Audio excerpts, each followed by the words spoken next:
Assalamualaikum warahmatullahi wabarakatuh. Selamat pagi semuanya.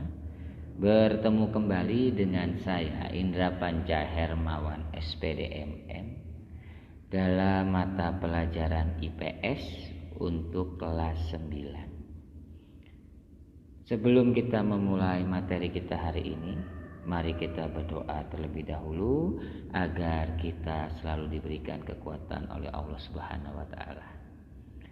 Berdoa dimulai.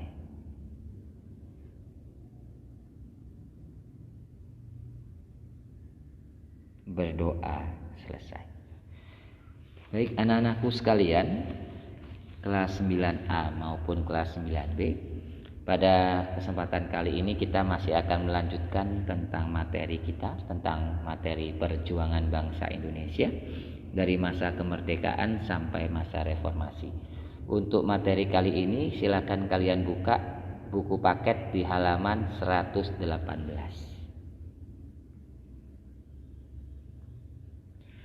Baik, kita akan melanjutkan kembali materi tentang perjuangan bersenjata daripada rakyat Republik Indonesia pada masa itu. Kita akan membahas tentang materi perjuangan bersenjata di Bandung Lautan Api.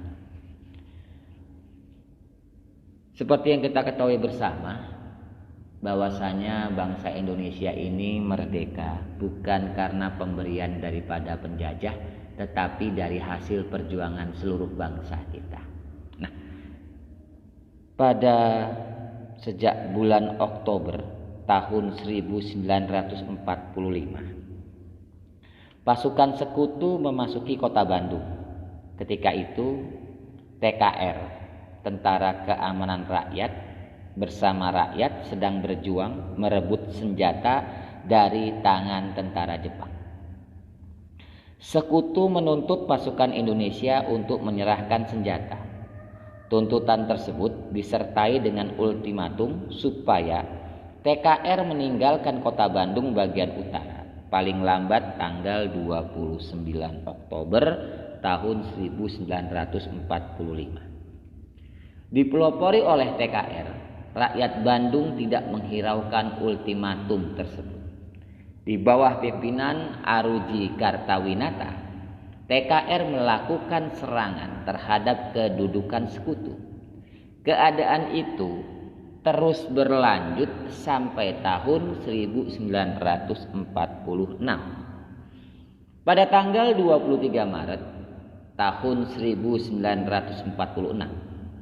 untuk kedua kalinya sekutu mengeluarkan ultimatum supaya TRI meninggalkan seluruh kota Bandung. Saat itu Tentara Keamanan Rakyat berubah nama menjadi Tentara Republik Indonesia. Sehari sebelumnya pemerintah pusat mengeluarkan perintah yang sama. Namun perintah tersebut bertentangan dengan perintah markas besar TRI di Yogyakarta. Akhirnya TRI di Bandung memilih patuh kepada pemerintah pusat. Tindakan meninggalkan kota Bandung bukan berarti suatu kekalahan. TRI mundur sambil membumi hanguskan kota Bandung bagian selatan. Pasukan TRI kemudian secara berangsur-angsur meninggalkan kota Bandung. Tindakan pembumi hangusan itulah yang memunculkan sebutan Bandung Lautan Api. Tindakan tersebut membawa akibat fatal bagi pasukan sekutu. Mereka mengalami kesulitan akomodasi dan logistik di kota yang telah hancur tersebut. Nah, jadi ini adalah sedikit sekilas sejarah tentang sebutan Bandung Lautan Api. Bahwasanya masyarakat atau rakyat Bandung saat itu mereka berjuang mencurahkan seluruh jiwa dan raganya demi mempertahankan kemerdekaan bangsa. Dengan mereka membumi hanguskan kota Bandung dengan tujuan bahwasanya tentara sekutu tidak bisa mendapatkan bantuan logistik. Disitulah kita bisa mengambil hikmah bahwasannya perjuangan bangsa kita ini luar biasa. Selanjutnya ada pertempuran Ambarawa. Pertempuran Ambarawa itu terjadi pada tanggal 20 Oktober 1945. Pasukan sekutu di bawah pimpinan Brigadir Jenderal Battle mendarat di Semarang. Tujuan kedatangan mereka adalah membebaskan RAPWI dan mengurus tentara Jepang yang ada di Jawa Tengah.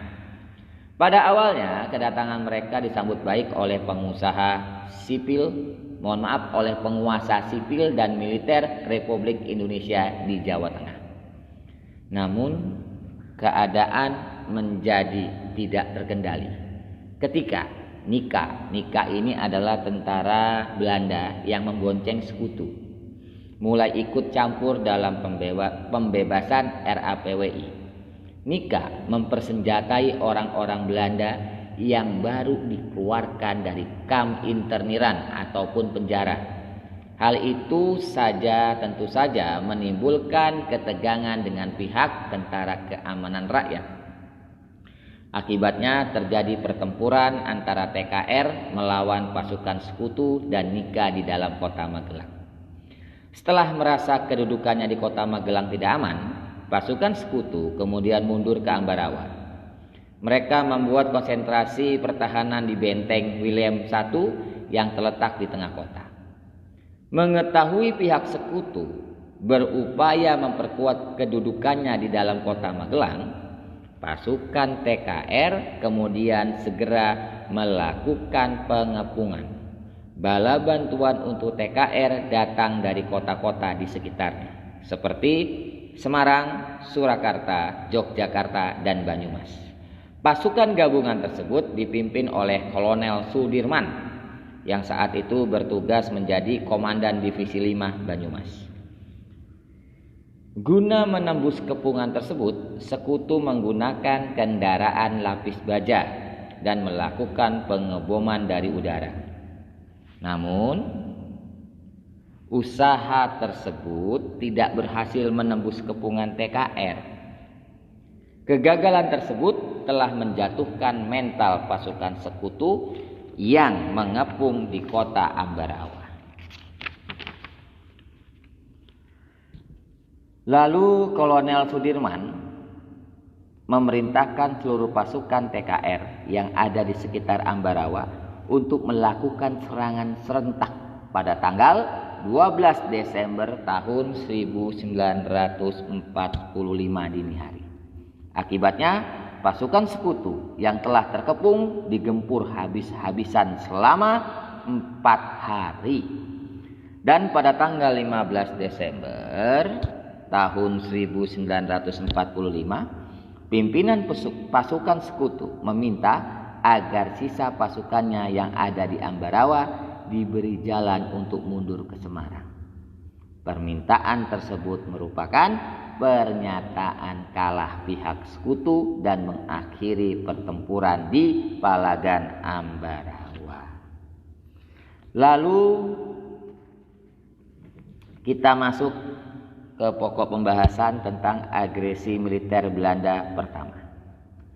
Agresi militer Belanda pertama atau yang oleh pihak Belanda disebut sebagai aksi polisionil terjadi karena perbedaan interpretasi terhadap isi perjanjian Linggarjati.